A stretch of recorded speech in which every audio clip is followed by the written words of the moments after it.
पिता तुल्य मेरे बुजुर्ग, नौजवान साथी, मातृशक्ति, आज एक पदयात्रा के माध्यम से एक बदलाव और परिवर्तन की बात लेकर आप लोग गए नांदौद हल्के में और आज यहां पर आप सब एकत्रित हैं। मैं सबसे पहले आपसे पूछना चाहता हूं, 9.5-10 साल की हरियाणा में खट्टर सरकार आपने देख ली,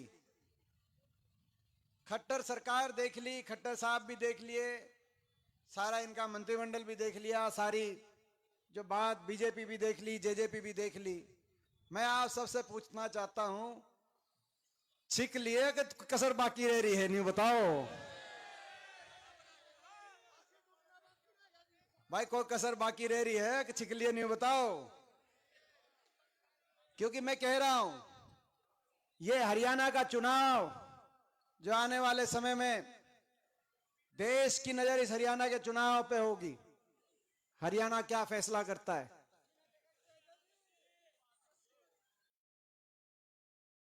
एक बात चौधरी छोटू राम ने एक बात कही, कहते थे, वैसे तो उन्होंने कई बातें कही जो आज हमें याद करनी चाहिए, मगर एक बात उन्होंने कही कि चर्चा तेरी बर्बादी की, चर्चा तेरी बर्बादी पे, चर्चा तेरी बर्बादी की लिखी है आसमानों पे, नहीं समझा तो मिट जाएगा, दास्तां भी नहीं रहेगी दास्तानों में। आप इस बात को समझना,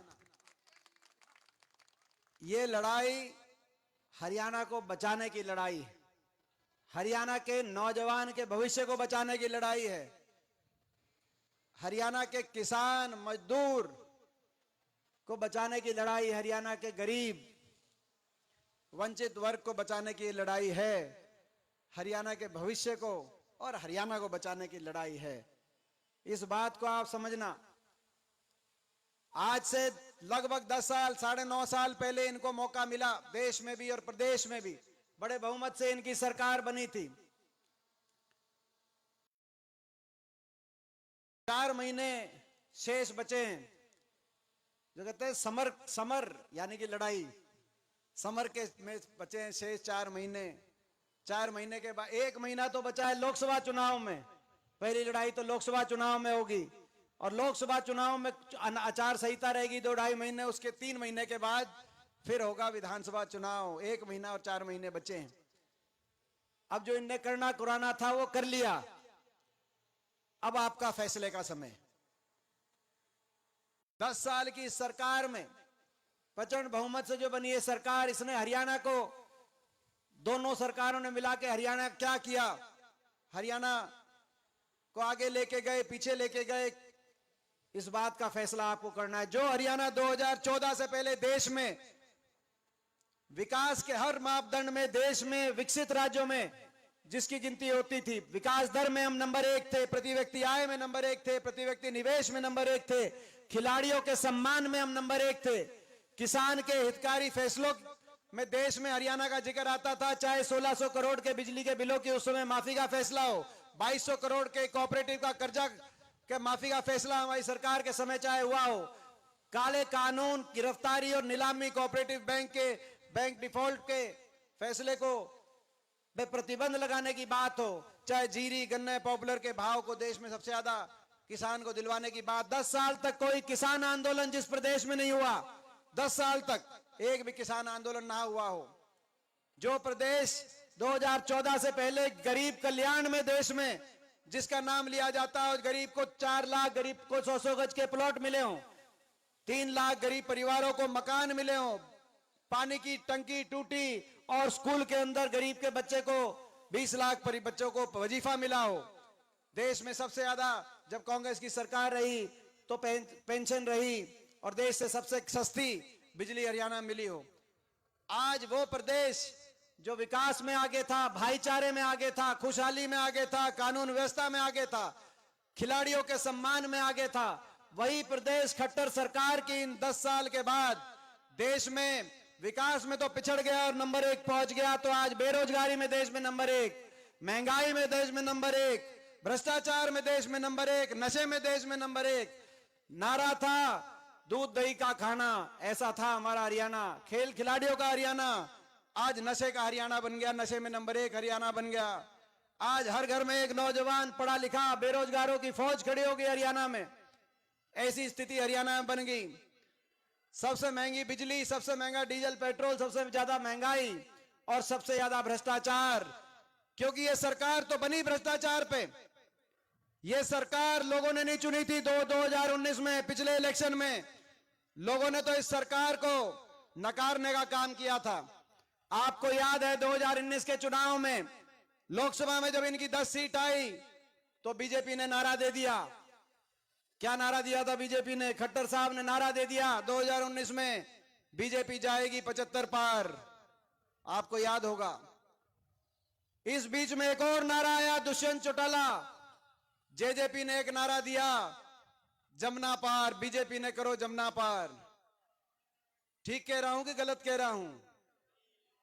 एक क्या करता बीजेपी जाएगी 75 पार, दूसरे ने कहा बीजेपी ने करो जमुना पार। 75 पार, जमुना पार, इलेक्शन होते ही दोनों बन गए जमा पक्के यार। ये बनी कि नहीं बनी? विश्वासघात। नारनौंद हल्के के लोगों ने यहां से बीजेपी को हराने का काम किया।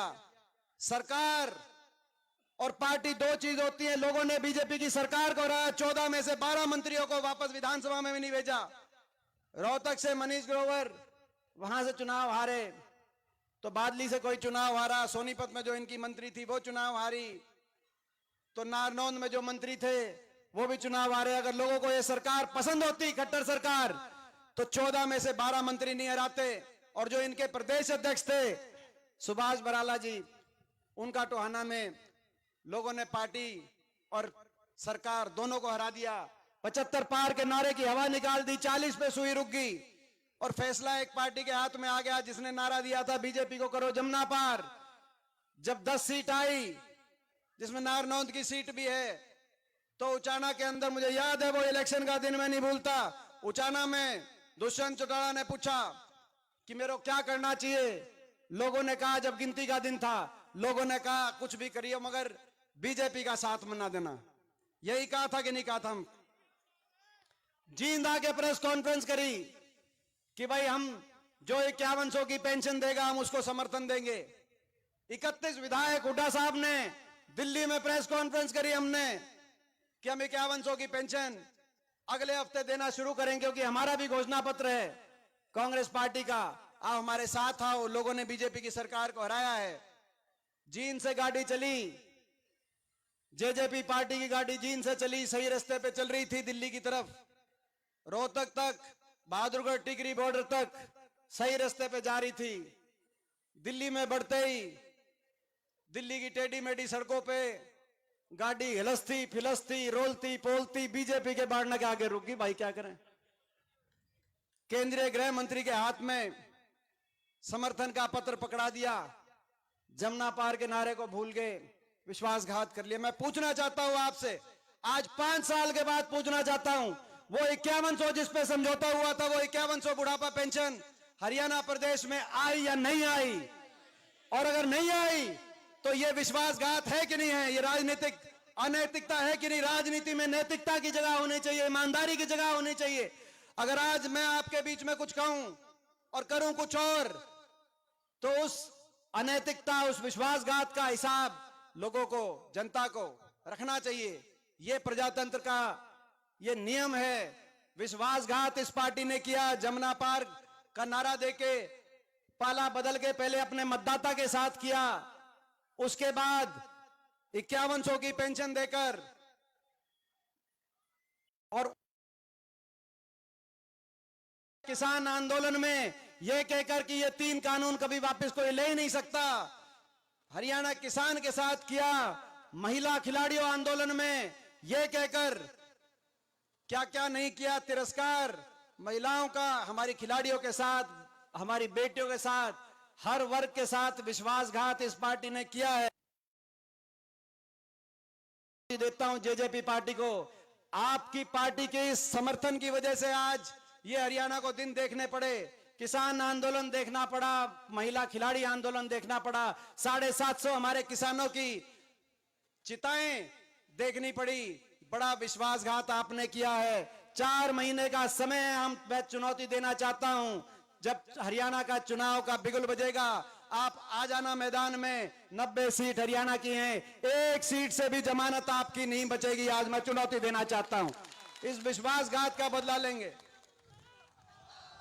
इस विश्वासघात का बदला लेंगे। आज ये जो समझौता था, मैं बताना चाहता हूं आपको, ये 5100 की बुढ़ापा पेंशन का समझौता नहीं था। ये हरियाणा में भ्रष्टाचार का समझौता था। भ्रष्टाचार की फाइलों को बंद कराने का और लूट का समझौता था। और यही कारण है हरियाणा के अंदर हर रोज नए घोटाले सामने आ रहे। कभी शराब घोटाला आपने देखा, कभी माइनिंग का घोटाला, कभी एक्साइज का घोटाला, कभी पंचायती राज का घोटाला, कभी रजिस्ट्री का घोटाला। और भर्ती घोटाले तो इतने आ गए, भर्ती घोटाले तो इतने आ गए कि एचपीएससी एसएससी के दफ्तरों में करोड़ों रुपए की बरामदगी। एक के बाद एक पेपर लीक घोटाला। 5 साल से हरियाणा में कोई भर्ती निकाली नहीं। जो निकाली या तो भर्ती घोटाले के भेंट चढ़ गई, या कोई अगर लिस्ट आई भी तो हरियाणा से ज्यादा हरियाणा के बाहर के नौजवानों का नंबर उन लिस्टों के अंदर आया। और आखिरी साल में, चुनाव के साल में, जब 3-4 महीने चुनाव के बचे होते हैं, तब ये लिस्ट निकालते हैं। जैसे पिछली बार 2019 में भी इलेक्शन से पहले ग्रुप डी की भर्ती निकाली, इस बार भी आखिर में केवल झुंझुनू हरियाणा के नौजवान के सामने के रूप में आखिरी 3-4 महीने में ग्रुप सी ग्रुप डी की भर्ती निकाल दी। नहीं तो सीटी का कितना इन्होंने बुरा हाल किया आपके सामने है। हरियाणा का नक्शा, हरियाणा की पहचान इन्होंने, मैंने हरियाणा बचाओ की बात करी थी, हरियाणा की पहचान जय जवान जय किसान, ये थी हरियाणा की पहचान। ना तो जय जवान छोड़ा, अग्निपथ योजना ले आए, 5,500 की फौज में पक्की भर्ती होती थी हरियाणा से, पक्की भर्ती खत्म, केवल 900 अग्निवीर लिए गए पिछले साल में, जिसमें 200 पक्के किए जाएंगे। जय जवान नहीं छोड़ा, जय किसान नहीं छोड़ा। किसान को इतना बड़ा तिरस्कार किसान आंदोलन में। 1 साल तक देश का किसान देश की सड़कों पर लाखों की संख्या में 750 किसानों के शव इन धरनों से वापस आए आंदोलन में। और जब अंदर देश की संसद के अंदर हमारे जैसे किसान की कोई पैरवी करने खड़ा होता था तो पूरी बीजेपी टूट के पड़ती थी। मैं पूछना चाहता हूं आपसे, मेरा क्या कसूर था? हरियाणा में 15 सांसद हैं, 10 लोकसभा के, 5 राज्यसभा के, 14 सांसद बीजेपी के हैं। मैं अकेला आपका बेटा जब देश की संसद में खड़ा होकर करता था कि हमारे हजारों लाखों की संख्या में हमारा किसान, हरियाणा किसान अपने हकों के लिए, 3 कृषि कानूनों को वापसी के लिए आंदोलन कर रहे हैं। उनकी बात मानो, कहीं नहीं मानेंगे। उनकी बात नहीं मानते तो हम कहते थे कि कम से कम उनको इंसान मानो, सहानुभूति के 2 शब्द कह दो, नहीं मानेंगे। कम से कम उनको आप देश का नागरिक मानो, क्योंकि अगर इतना बड़ा आंदोलन है तो उनकी मांगों को अस्वीकार कर सकते हैं। तो कहते थे कि नहीं, क्या क्या मैंने नहीं सुना होगा, कहते नहीं वो तो देशद्रोही हैं। उनको मैं खड़े होकर, मेरा ये कसूर था कि जब मैं ये से शब्द सुनता था तो मेरे से सुना नहीं गया, और खड़े होकर प्रधानमंत्री और सारी कैबिनेट के आंख में आंख डाल के मैंने कहा कि जिनको आप देशद्रोही बता रहे हो वो देशद्रोही नहीं है। उनका उसका एक लड़का ट्रैक्टर का स्टीयरिंग पकड़कर देश को खाद्य सुरक्षा देता है, तो दूसरा लड़का स्टेन गन पकड़कर देश की सीमाओं पर सुरक्षा देने का काम करता है। आप ऐसे वर्ग को देशद्रोही बता रहे हो, सही नहीं। ये मेरा कसूर हो सकता है। जो आज बता रहे थे कि अभी जस्सी बता रहे थे कि जो यहाँ के पूर्व वित्त मंत्री हैं, उन्होंने बोला आपके खिलाफ बयान दे रहे थे, हुड्डा साहब के खिलाफ बोल रहे थे। अभी मैं रोहतक में आया, रोहतक से आया तो वहां मुख्यमंत्री का बयान आया था मेरे खिलाफ, प्रदेश अध्यक्ष इनके उनका खिलाफ आया था, पूर्व प्रदेश अध्यक्ष भी। आज तो काफी जो इनके पूर्व इससे पहले प्रदेश अध्यक्ष थे वो तो आज मैं समझता हूं कि उन्हें तो काफी लंबी चौड़ी बात। तो ये हर रोज जो मेरे को निशाने पे लेते हैं, मेरा यही कसूर है कि भाई मेरे से अन्याय देखा नहीं गया। चाहे किसान आंदोलन की बात थी, चाहे हमारी बेटियों के सम्मान की बात थी, जब बेटियों को घसीटा जा रहा था दिल्ली में, और जब लड़ाई लड़ने की बात आई तो भाई ना तो एक कदम पीछे हटाया गया, ना सर झुकाया गया। न्याय की अगर कहीं बात आई तो न्याय की इनके सामने अड़ के लड़ाई लड़ी। इसीलिए ये मेरे खिलाफ इतना बोलते हैं। जैसे आप चिंता मत करो, मैं हर रोज अखबार में जब तक पूरी बीजेपी के बयान मेरे खिलाफ बढ़िया मेरे खिलाफ बयान नहीं पढ़ लूं तब तक मेरे को भी पूरी नींद नहीं आती। ऐसा लगता है जब ये बयान सारे इनके खिलाफ आते हैं तो फिर नींद अच्छी आती है। ऐसा लगता है कि भाई आज मेहनत ठीक करी होगी तभी सारे जो है ना, ये तो इनकी चिंता नहीं। लेकिन ये निशाने पे ले सकते हैं, इनका अधिकार है। लेकिन ये लड़ाई हरियाणा बचाने की है। और एक और बात मैं कहना चाहता हूं, जो सरकार, खट्टर सरकार, हर वर्ग का अपमान, भ्रष्टाचार, हरियाणा बेरोजगारी, महंगाई में हरियाणा को विकास की पटरी से उतारने वाली सरकार। लेकिन जो सबसे टीज जिस बात की दिल में है, ऐसी सरकार जो अहंकार का प्रतीक बन गई हो सरकार। मुख्यमंत्री जी 9.5 साल तो कहीं गए नहीं। मैं पूछना चाहता हूं अपने हलके में कितनी बार आए मुख्यमंत्री जी? कितनी बार आए भाई पिछले 5 साल में? एक बार भी नहीं। बताओ भाई कितनी बार आए हूं? तो भाई पहली बात तो ये मैं पूछना है, कोई एक और बात कही थी जो छोटराम ने कि भाई ये बोले किसान कमेरे अपना पहचान ले। कही थी कि नहीं कही थी कि भाई बोलना ले सीख और अपने को पहचान ले। भाई जो 9.5 साल तक जिनको फुर्सत ही नहीं पड़ी मिली आपके लिए, मैं पूछना चाहता हूं ये भी अपने पराये पहचानने में कोई कसर रह रही है क्या थारी? नहीं बताओ, नारनौंद वालों नहीं बताओ। अपनी ताकत को पहचानो, अपनी ताकत को पहचानो। किसान कमेरे की ताकत को, इस इलाके की ताकत को पहचानो। अगर पहचान के और सूझबूझ से फैसला पिछली बार आप कर देते तो पिछली बार ही फैसला हो गया था हरियाणा का, ये दोबारा नहीं आते। देखो 2 तरह के लोगों से लड़ाई लड़नी पड़ेगी। एक तो जिन्होंने आप पे अत्याचार किया, आज हरियाणा को विकास की पटरी से उतारकर देश में बेरोजगारी में नंबर 1 बनाने का काम किया, ऐसी नकारा सरकार। और एक ऐसे भी लोगों से लड़ना पड़ेगा जो वेश बदल बदल के आपके बीच में आएंगे, बात बदल बदल के आपके बीच में आएंगे और आपकी वोट को ठग के और दोबारा से बीजेपी के रास्ते पे लेके जाने का काम करेंगे, जैसे जेजेपी ने किया। तो भाई चीटिंग वालों से भी बचना पड़ेगा।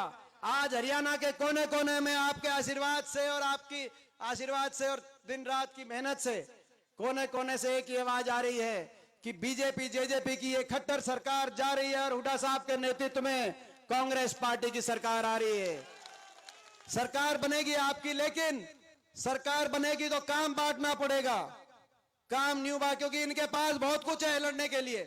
इनके पास दिल्ली की भी सरकार है, चंडीगढ़ की भी सरकार है, सत्ता बल भी इनके पास है, धन बल भी इनके पास है, मीडिया बल भी इनके पास है, तंत्र बल भी इनके पास है। हमारे पास सरकार से लड़ाई लड़ने के लिए अगर कुछ है तो आपका आशीर्वाद है, आपका दिया हुआ हौसला है। तो भाई काम बांट के लड़ाई लड़नी पड़ेगी। जो सामने से वार करेगा उससे मुकाबला हम करेंगे। मगर कोई कड़पात से कोई चीटिंग करने की कोशिश करेगा, भाई उसका इलाज तुम कर दियो। भाई मारे गेल चीटिंग मत होने देना। मैं नारनौंद वालों कहना चाहता हूं, चीटिंग मत होने देना। जो कर पिछली बार ये दुष्यंत चौटाला चीटिंग कर गया, चीटिंग। और मैं विश्वास दिलाता हूं 4 महीने के बाद, मैं विश्वास दिलाता हूं 4 महीने के बाद हरियाणा में आपकी सरकार बनेगी। हरियाणा में आपकी सरकार बनेगी और 4 महीने के बाद जिन्होंने विश्वासघात किया, 3-4 फैसले हम आते ही करेंगे। सबसे पहला बड़े बुजुर्गों के साथ जिन्होंने विश्वासघात किया 5100 पेंशन से, उसका हिसाब लिया जाएगा। और जिस दिन सरकार बनेगी हरियाणा में, देश में सर्वाधिक 6000 बुढ़ापा पेंशन करने का काम करेंगे, पहला काम करेंगे। 4 महीने बाद आपकी सरकार बनेगी, 4 महीने बाद पेंशन आएगी 6000, और 4 महीने बाद गरीब आदमी को बिजली से राहत देते हुए 300 यूनिट बिजली फ्री दिलवाने का काम करेंगे सरकार पर। 4 महीने बाद आपकी सरकार बनेगी कर्मचारी को ओल्ड पेंशन स्कीम और सरपंचों को उनको अधिकार दिलाने का काम करेंगे। आपकी सरकार बनेगी। हरियाणा गरीब को, हरियाणा के एससी के हमारे भाइयों को, बीसीए के हमारे भाइयों को 100-100 गज के प्लॉट और 100 गज के प्लॉट पर 3.5 लाख की किस्त से इंदिरा आवास योजना से मकान दिलवाने का काम करेंगे। आपकी सरकार बनेगी।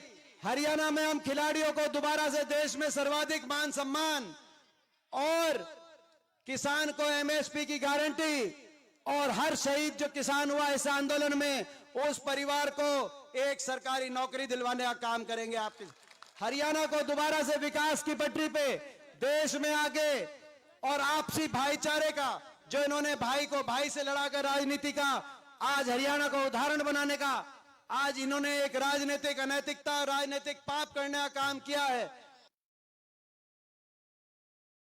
के आपस में आज इतना नुकसान किया है पूरे हरियाणा प्रदेश का। देश में दोबारा से हरियाणा आपसी प्यार, आपसी भाईचारे की मिसाल बनेगा, देश में खुशहाली की मिसाल बनेगा, देश में विकास की मिसाल बनेगा। और आज जो देश में सबसे ज्यादा बेरोजगारी, इन्होंने हरियाणा में सबसे ज्यादा देश में रिकॉर्ड बेरोजगारी लाने का, नशे का आज हरियाणा में नंबर 1 बनाने का काम किया है। दोबारा से खेल खिलाड़ियों का, दूध दही का हरियाणा बनेगा। और नौजवानों को जो पलायन पे इन्होंने मजबूर किया, आज नौजवान जो बाहर जा रहे हैं, पहली कलम से 2 लाख पक्की रोजगार पारदर्शिता से और समयबद्ध तरीके से हरियाणा में एक नया उदाहरण और एक नया मॉडल स्थापित करते हुए हरियाणा के नौजवान को आगे बढ़ाने का काम करेंगे। और भाई जो आज इतनी महिलाएं, जो हमारी काकी ताई, जो हमारी कितनी काकी ताई यहाँ पे आई हुई हैं, आज रिकॉर्ड संख्या में, इतना विश्वास नहीं हो रहा कि इतनी बारिश में और इतनी ठंड में, इतनी रिकॉर्ड संख्या में जो है हमारी काकी ताई, जो है एक आधी बुआ भी है भाई जो जाते आते हुए मिली थी तो नहीं हुई। तो भाई हम हरियाणा में जो आज इतनी महंगाई, सिलेंडर बीच में कभी 1000 हो जाता है ऊपर नीचे। हमारी जब सरकार थी 400 पे सिलेंडर था, सरकार बनते ही 4 महीने बाद भाई जो वही सिलेंडर जो उस समय 400 पे था, अब मगर क्योंकि 10 साल का समय इसमें, तो भाई हरियाणा के अंदर हर अपनी हमारी बहन बेटी महिला को 500 रुपए में सिलेंडर कांग्रेस पार्टी का सरकार आते ही, जैसे बाकी कांग्रेस पार्टी की। और भाई अब मैं आप सबसे पूछना चाहता हूं, मैं आप सबसे पूछना चाहता हूं कि आप सबसे पूछना, भाई ये लड़ाई, ये हरियाणा को बचाने की लड़ाई, किसान को, मजदूर को, नौजवान को, संविधान को बचाने की लड़ाई, क्योंकि संविधान को भी तोड़ने का काम कर रहे हैं, प्रजातंत्र को बचाने की लड़ाई, क्योंकि देश का इतिहास ये बताता है कि देश में जो फैसला हरियाणा ने किया है वही उसी फैसले पे देश रहा है। चाहे वो कुरुक्षेत्र के अंदर लड़ाई हो या पानीपत की लड़ाई हो, हरियाणा की तरफ जब पूरा देश देख रहा है तो इस लड़ाई में पूरा देश ये देखेगा कि 750 किसानों की जान लेने के साथ, जान लेने वालों के साथ हरियाणा है, या उन लड़ाई में, न्याय की लड़ाई में उस किसान और कमेरे के साथ देने वालों के साथ हरियाणा खड़ा है। हमारी बेटियों, हमारे खिलाड़ियों को दिल्ली की सड़कों पे घसीटने वालों के साथ हरियाणा है, या उनकी न्याय की लड़ाई में, उनकी ईमानदारी से लड़ाई लड़ने के साथ न्याय है। उन लड़कियों का क्या कसूर था, मैं पूछना चाहता हूं आपसे, क्या कसूर था उस बेटी का? कल मैं झज्जर से बादली से आया, जिस बेटी का कैबिनेट मंत्री संदीप सिंह आज भी कैबिनेट मंत्री बने हुए हैं, क्या कसूर था उसका? ये वो देश है, अपनी दुश्मन की बहन बेटी की इज्जत को भी अपनी इज्जत माना जाता है। क्या कसूर था उनका? तो भाई जब देश देखेगा कि किसके साथ आप खड़े हो, आप न्याय के साथ खड़े हो कि अन्याय के साथ खड़े हो, तो नारनौंद हल्का किसके साथ खड़ा होगा, मैं आपसे पूछना चाहता हूं। और भाई दूसरी बात यूं नहीं भाई, यूं देखो भाई, दूसरी यूं पूरी बात देखो, ये बात तो ठीक है, ये जो आपकी आवाज है, जो आपकी आवाज है, जो गर्जना है, देखो भाई एक बार मैंने बेरा है कि जाडा भी है और न्यू भी पता है भाई, जाडा भी रिकॉर्ड है और बारिश का भी मौसम है, इसीलिए घर जाने की भी दिक्कत जल्दी है। लेकिन भाई एक भाई जो है ना, जो न्यू अपना वह काख में हाथ दे रहे हैं, कोई अपना लोई में घोल भाई एक बार हाथ काट लो सारे।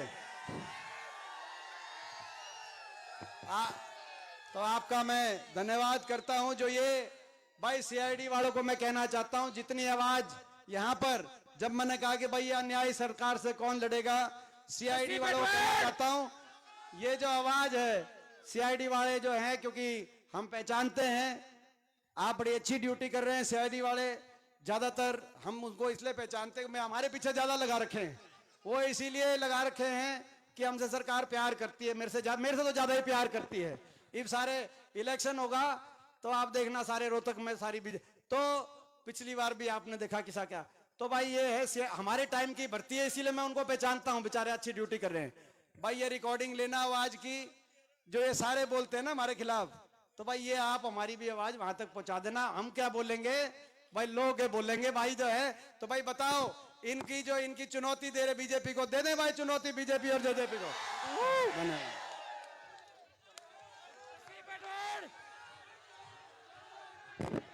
भाई।